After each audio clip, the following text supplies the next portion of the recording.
Alright, so hey guys, I wanted to do a video talking about my business a bit because, well, ever since I started it, obviously I've thought a lot about it and whether it's something I want to keep doing and maybe give people an idea as to how I approached it and what my thought process is in regards to it. So let's just quickly start from the beginning.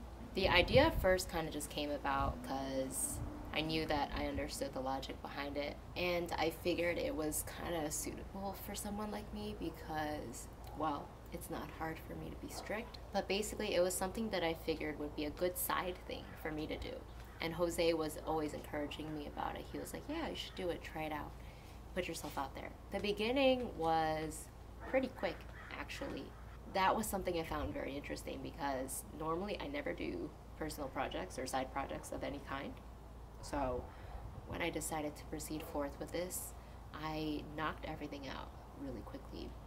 I created my website in like one day, and I had previous experience using Squarespace because of my website, my personal blog. I have since changed up my website a bit more, but in the beginning I did have the gist of it pretty much all done in one day. And then the next day I created a Facebook, and then I think the day after that everything was just online. I had an advertisement going of just like a picture of me, I guess. Maybe I had videos, I forget. When it came to creating advertising, I was pretty whatever about it. I kind of just made one and just like slapped some money on it. I was probably spending way more than I should have at the start, $12 to $15 a day.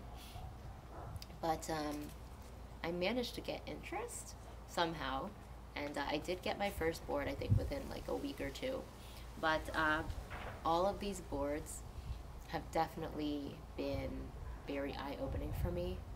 But actually, before I go into that, let me just say that my attitude when it comes to this business has never been worry. So I've talked about this mentality when it comes to like finding a house or finding a new job.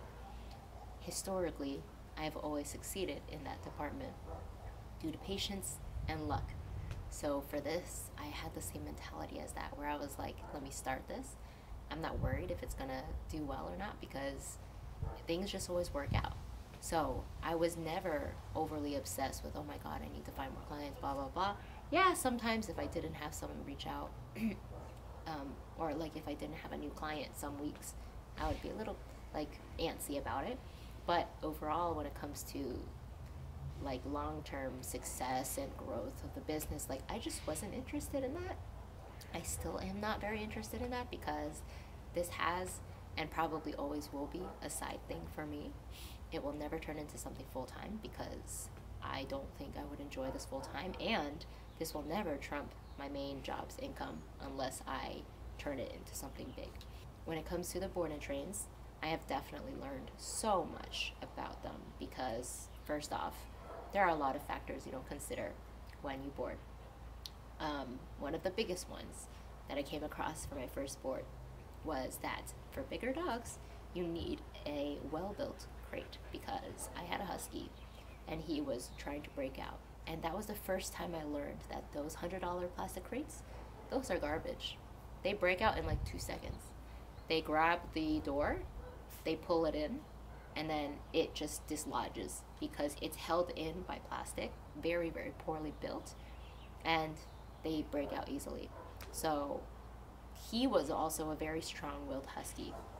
So high e-collar corrections on him did nothing. Like he would keep trying to break out at 100 level corrections.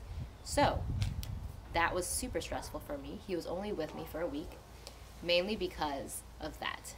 I knew that even if he was in the crate overnight, there was a possibility that he could break out if I wasn't alert and paying attention. And that was very, very stressful for me. Also, from that experience, I did learn that the right client is very important. So they actually wanted to do a second week with me, and I told them no because they were not the right client for me. Communicating with them was very, very stressful, frustrating, because they never felt like they were interested in learning what I was teaching their dog. They kept telling me, these are the things we want our dog to be like when they come back. And that's not the way it works, right? You don't just give me your dog and then put in zero effort when they get home. So they were a client I was unwilling to take initially, but out of sympathy, I took them in. I actually blocked the main owner from contacting me, and because I was constantly frustrated when I was communicating with them. The only reason I decided to do it was because other people wanted me to be sympathetic. Jose wanted me to be sympathetic. And it was because the wife messaged me from her account pleading with me to help them. And I was just like, all right, fine, but I actually don't.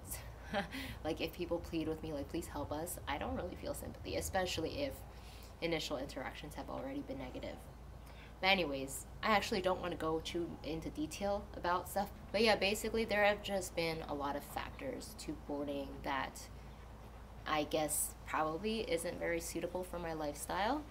And that's something that I have been thinking about a long time now. Because at first, when I was doing it, I was thinking, oh, this is just out of the ordinary for me. It's a lifestyle change for me. And it's something I need to adjust to and get used to. But after about, I forget what she is. I think Milan's maybe my 5th or 4th board and train. But it's kind of felt the same this whole time.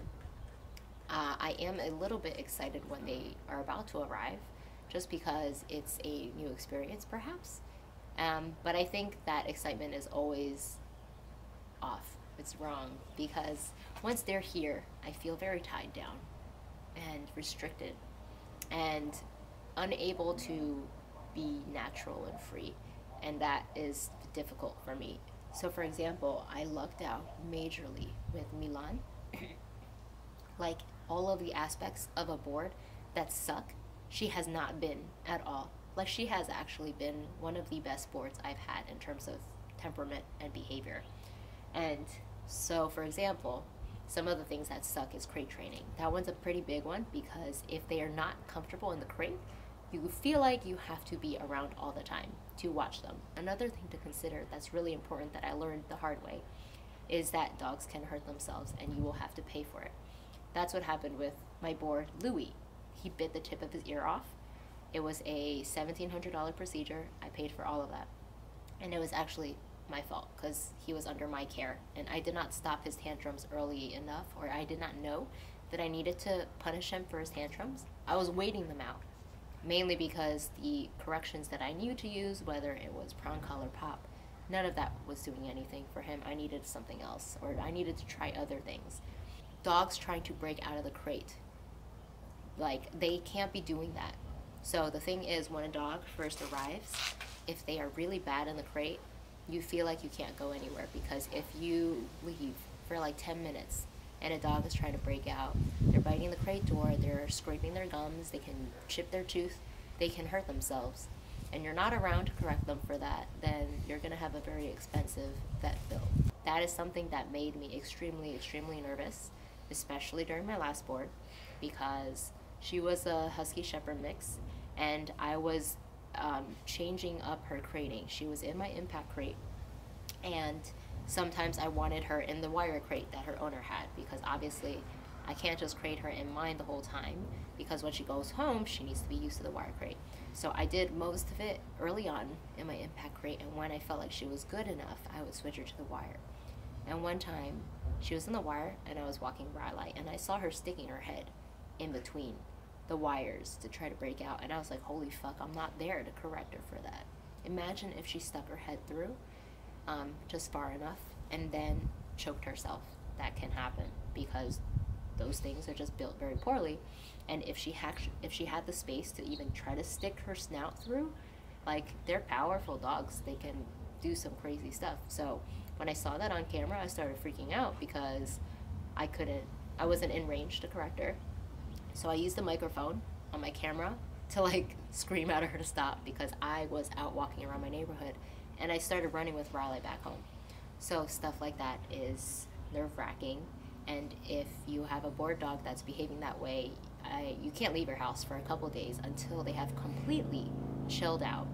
So Milan has been super great, because another thing is, if a dog behaves well when they're crated when you're home, they might behave differently when you leave because they know you're gone. So that is another thing to consider. Even if they're behaving well, you want to make sure that when you're gone, there's nothing to worry about. So there's always those different factors. She has been amazing when it comes to creating, ever since like the first day, honestly. I felt comfortable to leave my house ever since she arrived. And I think that makes a big, big, big difference because I am used to feeling tied down for the first few days. And me being able to leave and go places the first day she got here, that was very, very freeing. And the thing is, though, even though she has been super, super good in the crate and just being like an overall really good board dog, I still want my time to myself. I want my space to myself. I want my schedule to myself. I think that board is probably something I will consider refraining from doing in the near future. I could use the money right now, so I might entertain the option of a board if someone shows interest in the future. Perhaps in the future I will consider 1 week rather than 2, or actually I was thinking similar to Milan. I feel like 10 days would work out better because at the 1 week mark I felt like she could still have a tiny bit of improvement, and now I feel like she's doing pretty well where 10 days would actually be great for her. So that's just something that I have come to terms with because board, I feel like a lot of dog trainers do, and that's the bulk of their money. But I just don't think it suits the lifestyle for me, and especially because I'm doing it with my full-time job, that's also very problematic.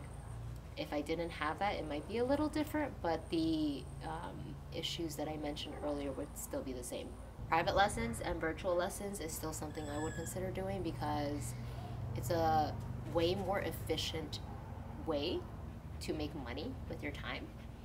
I do have to travel, but the thing is, you spend 1 hour with the client and then you're done.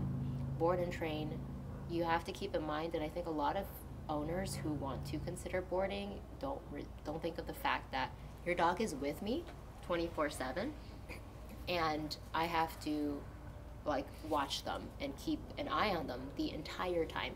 However your dog behaves will vary, and if they happen to be on the bad side, then it's 24/7, 24 hours of dealing with that until they have had enough training where they won't be behaving that way anymore. And usually that can take close to a week. It's pretty, like, I feel like even with my pricing is on the low end. Keep that in mind. So a lot of the top dog trainers, they charge, I think, a range between $1,100 and $1,300, but it varies. If you do a longer stay, they will reduce the per week cost. But basically, if you think about that, for me right now, I'm charging $900 a week, so that's a little bit over $100 a day. I make more than that at my job for 8 hours per day, and I'm only working 5 days a week. For this, I'm working 7 days a week and for longer hours. Yes, there is a difference between actively working with the dog and passively working with the dog, which is stuff like crate training. But yeah, they're your responsibility the whole time. So I kind of feel like even if they are crated, they are still in the back of your mind, something to worry about. Work, on the other hand, is different because once I'm done with work for the day, I don't need to think about it, and I've always kind of been that way. I've been pretty good about never really worrying about work and just focusing on me when it's my personal time. I would love to hear people's thoughts on what I've talked about because I'll admit when I first started the business, I was pretty excited about the thought of it, and I do admit that when I see their growth, that does make me happy. So I was really happy with Milan because she was a very clear example of leadership and structure being what she desperately needed, because ever since she has been here, she's been very responsive and she's just well-mannered. She's behaving very well. Well, I also feel like I'm not necessarily sure I enjoy dog training.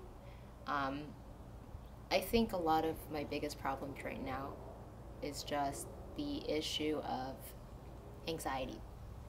So, especially when there's a board dog here, I get a lot of anxiety when it comes time to interact with them.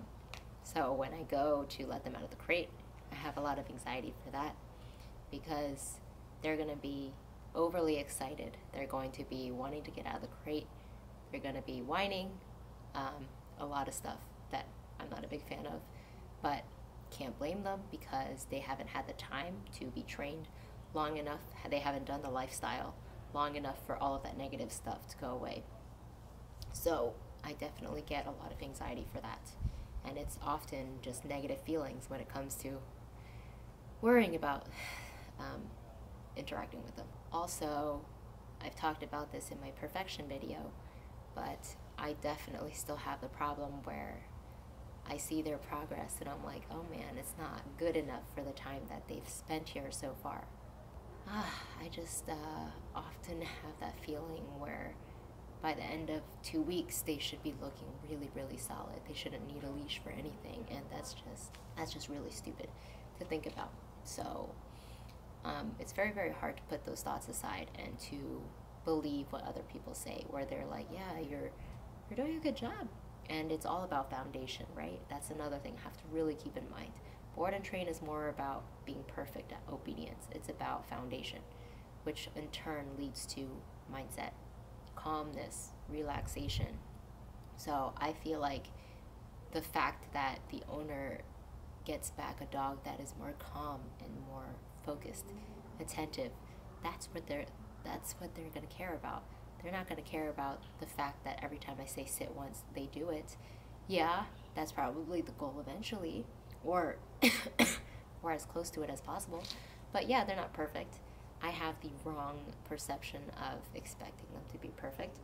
Like actually, I still have that problem with Riley. I just sat down to record. I put her down, and as I was adjusting and just as I started talking, she got up, and I corrected her high. I've been correcting Riley high for obedience for years now because she's been trained for years. So she needs high corrections. They need a high consequence for breaking a known command. But yeah, in my mind, I'm just always thinking, what the hell, you know the command, how dare you break it? Or just like, that's just something I need to work on with myself, unfortunately. I don't know, I'll really, really think about it. I'll just feel it out, I suppose, because there are moments during my board where I'm like, it's not so bad. Like actually right now, I got back and I had food, bubble tea. I wanted to eat it outside. It's a beautiful day today. Spend my time outside, bring the dogs out, and let them enjoy the beautiful weather. So yeah, I also wanted to challenge Milan with her food. She used to jump up on counters, get to them, and eat it. And I placed it down, wanted to challenge her for that. So I've been sitting out here for like close to an hour or maybe over an hour now, and it's been great. And then having 2 calm dogs around me has also been fantastic. I like to see them enjoying something simple like this. So I'm probably going to play some fetch with Riley soon. But I also wanted to just talk a bit because it's something I've been strongly thinking about, and I'm a different weird person. I'm very detached from other animals that aren't mine. So all of these board dogs, I'm not overly excited that I'm interacting with them. One thing about training that is important is being calm around them. But yeah, you have your moments where you're playful and whatever, being excited is fine.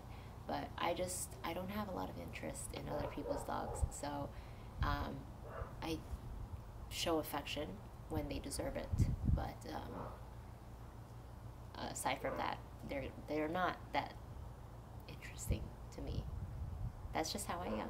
I think that's also what makes boarding not as intriguing for me, because I am eager to work with a dog on my own terms without an audience, but I guess I'm just not very interested. Like, I've always been that way.